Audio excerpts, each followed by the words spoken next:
నువ్వు వెళ్ళాలి. రేయ్. ఎందుకంటే పిల్లాన్ని కొడతారు. పోరా పో. వెళ్తాడండి. గారం చేసి చెడగొడతారు.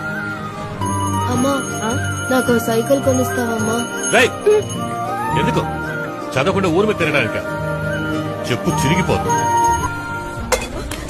ఏమండి? వద్దండి. నా మాట ఏమనుకుంటాడు వాడు? వద్దండి. ఆ?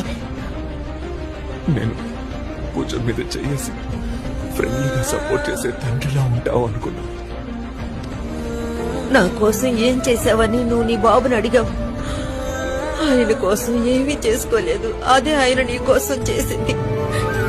నాకొచ్చే సంతోషాలన్నింటినీ వీడికిచ్చే, వీడికొచ్చే కష్టాలన్నింటినీ నాకిచ్చే దేవుడా.